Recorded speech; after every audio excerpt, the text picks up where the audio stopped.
मुझे अपने साथ नहीं लेके आया। मैंने इसको बहुत फोर्स करा, इसलिए इसने हाँ करा।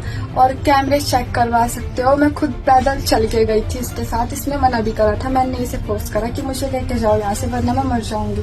मैं एक मुस्लिम लड़के आजम को 1.5 साल से जानती हूँ। मैं अपनी मर्जी से उसके साथ आई हूँ। कैमरे के सामने खड़ी एक युवती, चेहरे पर डर भी है लेकिन शब्दों में साफ ऐलान। वो कह रही है कि वो अपनी मर्जी से आजम के साथ है। उसे किसी ने बहलाया फुसलाया नहीं, उसे किसी ने अगवा नहीं किया। लेकिन उसके घर वाले वो इस रिश्ते को लव जिहाद बता रहे हैं। और युवती का दावा है उसके फूफा, अंकल और भाई उसे जान से मारने पर आमदा है। ये मामला है सहारनपुर के गंगोत थाना क्षेत्र के सांगाठेरा गाँव का।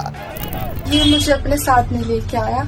मैंने इसको बहुत फोर्स करा, इसलिए इसने हाँ करा।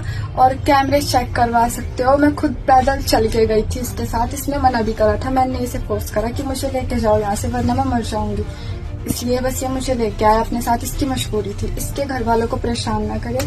सारी गलती मेरी है और मैं इसके साथ रहना चाहती हूँ क्योंकि मुझे इसी के साथ रहना है रिलेशनशिप में। हिंदू युवती कशिश और मुस्लिम युवक आजम पिछले करीब 1.5 साल से एक दूसरे को जानते हैं। दोनों 1 साल से रिलेशनशिप में बताए जा रहे हैं। युवती का कहना है कि घर वालों की मर्जी के खिलाफ आजम के साथ रहना चाहती है। पहले आप ये पूरी वीडियो सुनिए। मैं एक मुस्लिम लड़का जिसका नाम आजम है, उसको 1.5 साल से जानती हूँ और 1 साल से उसके साथ रिलेशनशिप में हूँ। मैं इसके साथ हमेशा रहना चाहती हूँ। ये बात जब मैंने अपने घर वालों को बताई तो उन्होंने मुझे टॉर्चर करा। और जब मैंने बताया सबको कि मुझे इनके साथ रह रहा हूँ, उन्होंने मुझे बहुत ज्यादा टॉर्चर करा और ये भी कहा कि हम उसको मार देंगे, उसको छोड़ दो। और मैं इसे छोड़ना नहीं चाहती, मुझे इसी के साथ रहना है क्योंकि मैं बालिग हूँ, 18 साल प्लस हूँ, इसलिए मैं अपना डिसीजन खुद ले सकती हूँ। और मैंने इनसे कहा कि मुझे लेके चलो।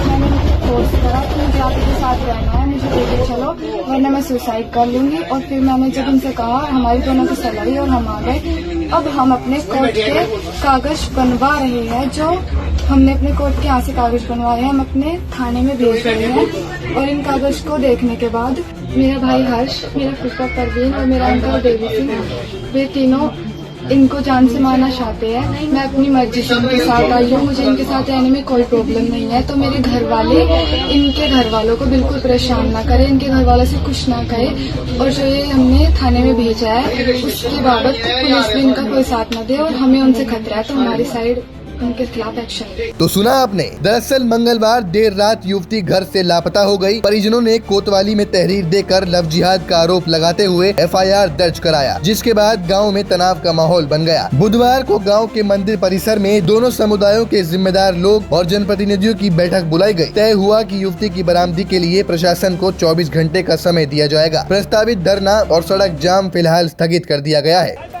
12 घंटे कहा रुकते ही रुकते, अरे कब तक रुके।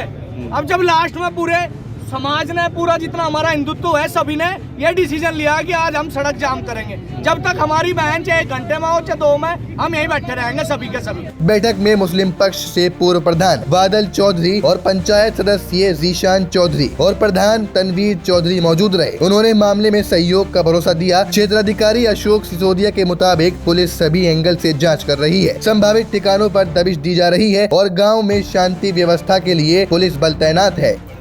आप मेरी बात सुनिए, जितना सेंसिटिव 2 दिन पहले 24 तारीख को हम लोग थे, आज भी उतना ही है। आप लोगों की भावना देख के हम लोगों में और सेंसिटिविटी बढ़ गई है।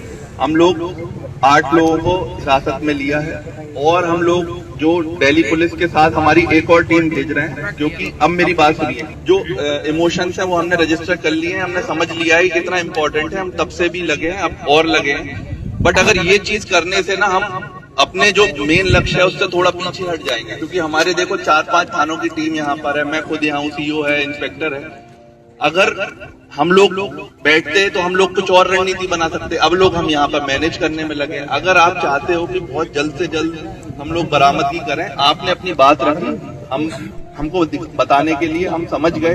पहले भी समझे हुए थे, बट अब आपके इमोशंस देख के हमने और नई ऊर्जा से इसमें काम करेंगे। ग्रामीणों ने साफ कहा कि 24 घंटे में युवती नहीं मिली तो अगली रणनीति तय की जाएगी। ये कहानी सिर्फ एक लापता युवती की नहीं है, ये कहानी है प्रेम बनाम परिवार की इच्छा, अंतर धार्मिक रिश्ते बनाम सामाजिक स्वीकार्यता और इज्जत बनाम व्यक्तिगत आजादी। अगर युवती बालिग है और अपनी मर्जी से गई है तो क्या उसे अपना जीवन साथी चुनने का कोई अधिकार नहीं है? ऐसे मामलों में अक्सर दो चीजें साथ चलती हैं, भावनात्मक उबाल और सामुदायिक ध्रुवीकरण। एक वीडियो, एक FIR, एक पंचायत और पूरा गांव दो खेमों में बट जाता है। कानून साफ कहता है कि अगर दोनों बालिग हैं और साथ रहना चाहते हैं तो उन्हें पूरा अधिकार है, लेकिन जमीनी हकीकत ये है कि गांव कस्बों में रिश्ते सिर्फ दो लोगों के बीच नहीं माने जाते, वो दो परिवारों, दो बिरादरियों, तो कभी कभी दो समुदायों के बीच का सवाल बन जाते हैं और यहीं से तनाव पैदा होता है। फिलहाल गाँव शांत है, प्रशासन को 24 घंटे का समय दिया गया है, पुलिस तलाश में जुटी हुई है, लेकिन असली चुनौती सिर्फ युवती को ढूंढना नहीं है, चुनौती है कानून और सामाजिक भावनाओं के बीच संतुलन बनाए रखना और ये तय करना हम रिश्तों को अपराध की तरह देखेंगे या वयस्कों की पसंद को सम्मान देंगे। आने वाले घंटे तय करेंगे कि मामला सुलझेगा या एक और गांव तनाव के आग में झुलसेगा। आप इस पूरे मुद्दे पर क्या कहेंगे? हमें अपनी राय कमेंट सेक्शन में जरूर बताइएगा।